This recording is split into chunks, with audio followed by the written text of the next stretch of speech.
Aujourd'hui, tu marches de manière régulière, voire tous les jours, et tu te demandes si c'est suffisant pour réussir ta sleeve ou ce bypass. C'est tout le sujet de cette vidéo. Et bien sûr qu'on va voir que la marche a son utilité, mais il y a d'autres activités un peu plus spécifiques qui va te permettre d'optimiser ta chirurgie bariatrique. On parle bien entendu de sleeve ou de bypass. Pourquoi? Parce qu'il y a plus d'intérêt à faire d'autres activités, notamment pour ta santé, ta masse musculaire, ta peau, ton métabolisme, bref, plein de sujets ultra intéressants qu'on va voir lors de cette vidéo. Donc commençons par les bénéfices de pratiquer de la marche, parce que oui, la marche est essentielle, et notamment dès les premiers moments de ta chirurgie bariatrique.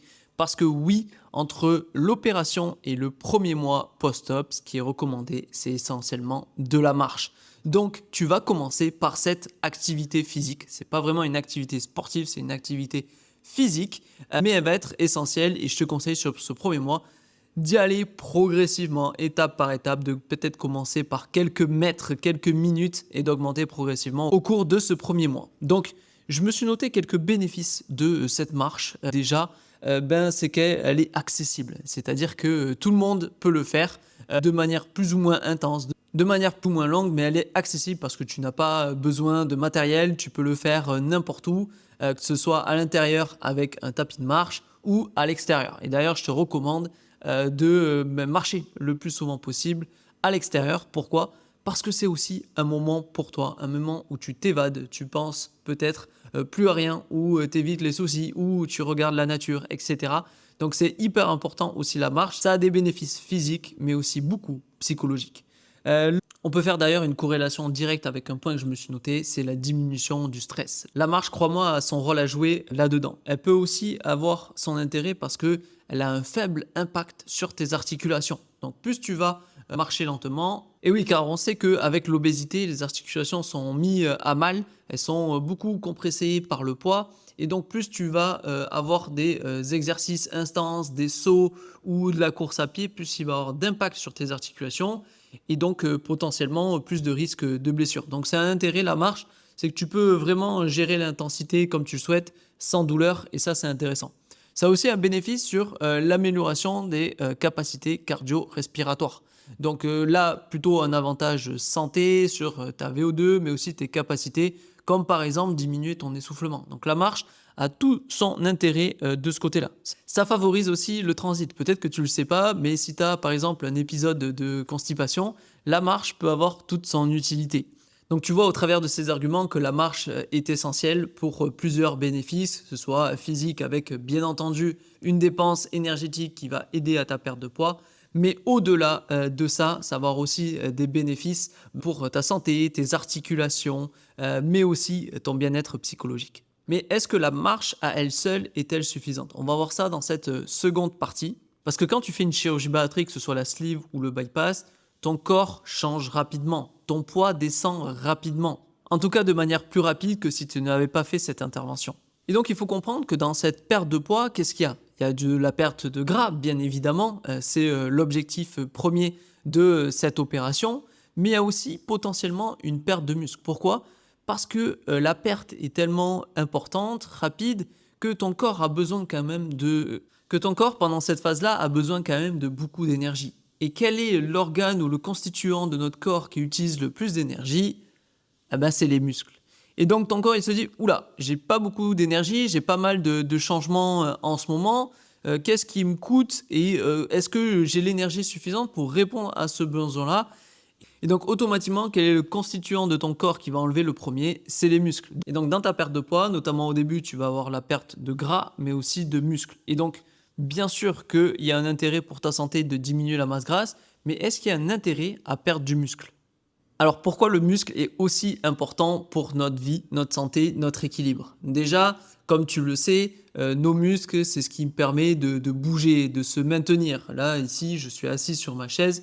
Ce qui m'empêche d'être affaissé et tout mou, c'est mon tonus musculaire. Donc ça, c'est hyper important pour ton autonomie. Parce que oui, concrètement, mon taux de masse musculaire est lié à mes capacités. Plus j'ai de muscles, plus je peux facilement bouger. Je peux monter des escaliers, me relever, jouer avec mes enfants, pouvoir peut-être me mettre à la course à pied, faire un 10 km, aller dans un parc d'attractions et tenir une journée et faire, je sais pas, 15-20 000 pas.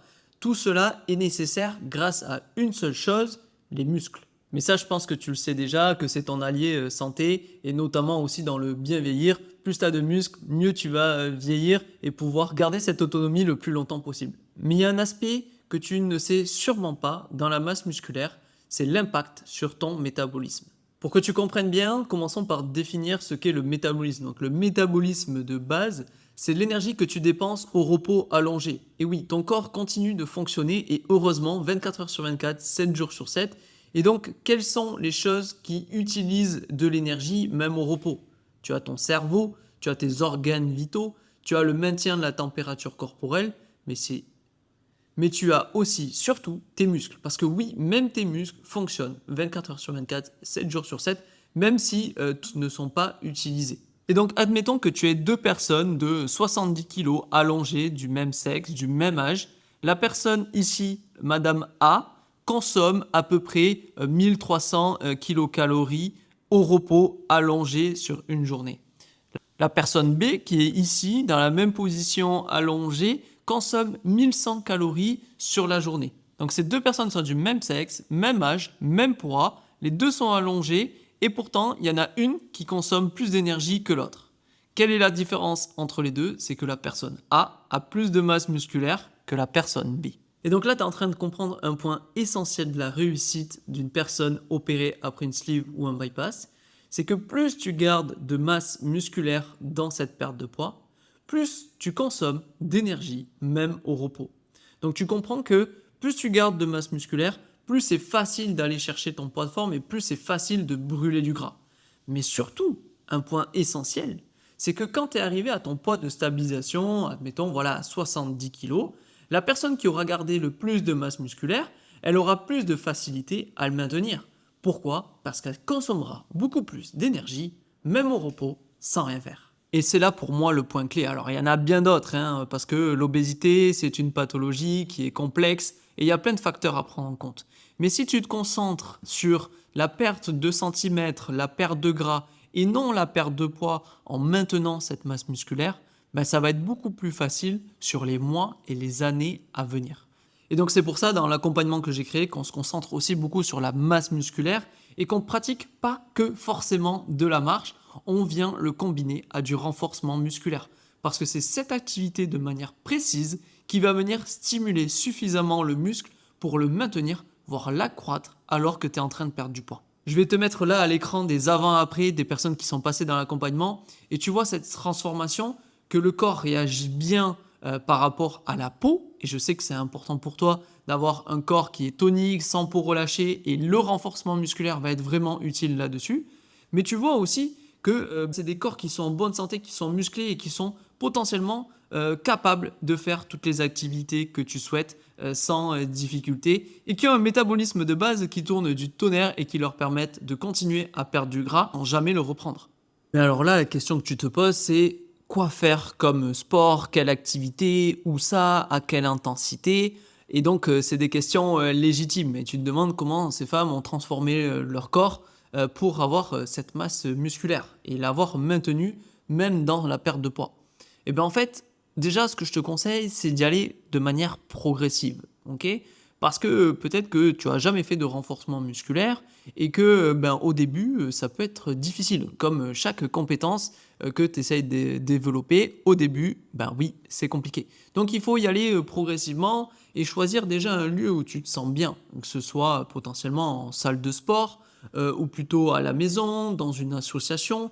Il y a plein de choses qui sont possibles. Mais on est d'accord, on ne va pas partir sur du culturisme, de l'haltérophilie. Et donc dans cette quête de progressivité, il faut éviter les erreurs. Donc l'idée, c'est pas de faire du culturisme et de devenir Schwarzy et d'aller à la salle de sport et de pousser directement des grosses barres ou des gros poids. Non, c'est pas l'idée, il faut y aller progressivement. Ou comme peut-être faire du sport à la maison et de prendre un programme chez une influenceuse fitness où tu vas sauter de partout, tu vas faire des burpees, en veux-tu, en voilà. Non, c'est pas l'idée. Il faut que tu aies une pratique d'activité physique progressive par rapport à tes capacités, basée sur le renforcement musculaire, bien entendu. Mais si tu te retrouves trop en difficulté par rapport aux exemples que je viens de te donner, où va être le plaisir là-dedans, où va être la régularité. Et donc, cette pratique-là va s'arrêter avant que tu aies les premiers bénéfices. Donc, c'est pas le but. Vas-y de manière progressive, de manière adaptée avec des exercices que moi, par exemple, je peux proposer hein, sur ma chaîne YouTube. Tu peux aller voir. Il y a des séances spécialisées pour les femmes après chirurgie bariatrique. Donc, pour te donner un ordre d'idée, tu peux aller voir ce genre de séance qui dure à peu près 20-25 minutes. Hein. Voilà, moi, mes recommandations, 3 fois 30 minutes, donc ça fait 1h30 dans la semaine, c'est largement suffisant, que tu vas venir coupler par contre avec la marche. Et là, ça va dépendre de tes capacités. Qu'est-ce que tu es en capacité de faire à l'heure d'aujourd'hui? Par exemple, aujourd'hui, je fais en moyenne, je ne sais pas, 3000 pas par jour. Je vais essayer d'aller chercher mon cap des 4000. Donc ça, c'est hyper important de te donner des objectifs réalisables. Parce que ce qui va faire vraiment la différence, c'est pas quel nouvel exercice hyper efficace va me permettre de cibler mes fessiers. Non, ce qui va t'apporter vraiment des résultats, c'est combien de séances tu fais par semaine et quelle est ta régularité au fil des semaines. Parce que oui, les résultats sur ta masse musculaire ne vont pas venir dès la première séance. Et je peux te donner des exemples de ce qu'on a dans l'accompagnement, c'est que dès le premier mois, tu vas avoir des résultats, notamment sur tes centimètres, aussi sur ton poids. Mais tu vas voir que ça se dessine progressivement. Et surtout, au bout de quelques mois, au bout du mois 3 ou 4, il y a vraiment cette relation à l'activité physique qui change. L'activité physique, ça va devenir un moment pour toi. Un moment où tu prends du plaisir. Un moment où tu es contente de l'avoir fait. Un moment où tu coupes un petit peu de ton quotidien et c'est ta bulle. Un moment aussi où tu as besoin de ça pour ton équilibre, que ce soit physique mais aussi psychologique. Et c'est ce point crucial que tu dois atteindre. Parce que derrière, on sait que ta pratique d'activité physique sera régulière et que tu vas continuer à progresser. Donc pour conclure cette vidéo, tu comprends que la marche, c'est quand même la base pour ta santé, ton équilibre. Donc n'hésite pas à marcher le plus souvent possible dans tes déplacements du quotidien, notamment quel transport tu prends. Est-ce que tu prends plutôt les escaliers à la place de l'ascenseur ou de l'escalator? Est-ce que si tu prends les transports en commun, tu vas arrêter un arrêt avant pour continuer et finir ton trajet à pied? Bref, optimise déjà dans ton quotidien. Et après, suivant là où tu habites, est-ce que c'est des zones un peu pluvieuses ou pas? Soit tu pars avec ton kawaii, soit tu investis dans un tapis de marche. Vois qu'est-ce qui te correspond le mieux, mais la marche reste quand même la base pour ta santé et ton équilibre. Et à ça, pour la réussite de ton opération, que ce soit sur les premiers mois dans ta phase de perte de poids, mais aussi dans ta stabilisation, il faut absolument que tu couples avec le renforcement musculaire. Quelle que soit la version que tu souhaites, en association, à la salle de sport, à la maison, tout est possible. Trouve ta façon de faire pour que ça dure. Vas-y progressivement pour ne pas te dégoûter de cette pratique et tu verras que les résultats vont arriver très rapidement. Donc si aujourd'hui tu as envie d'optimiser ta chirurgie bariatrique, que ce soit dès le premier mois pour optimiser ta perte de poids, ou ça fait plusieurs années que tu as repris du poids et tu as envie de relancer un petit peu ce métabolisme et cette perte de poids, ce que je t'invite à faire, c'est d'aller tester mes séances sur ma chaîne YouTube. Tu vas voir, il y en a plusieurs suivant les niveaux pour te rendre compte un petit peu de qu'est-ce que tu peux faire. Donc là, plutôt, c'est à la maison. Mais on accompagne aussi les femmes en salle de sport. Ça, c'est hyper important aussi, si tu préfères pratiquer en salle de sport.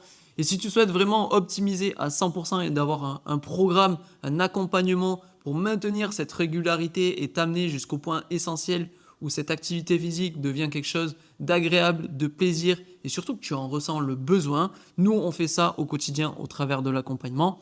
Donc si tu souhaites, tu as juste à cliquer sur le lien, réserver ton appel avec moi. On fait un point sur tes besoins, tes problématiques et comment adapter l'accompagnement par rapport à toi et tes problématiques pour réussir définitivement ton opération. Donc c'était Hugo, ton expert en chirurgie bariatrique. On se retrouve la semaine prochaine pour une nouvelle vidéo.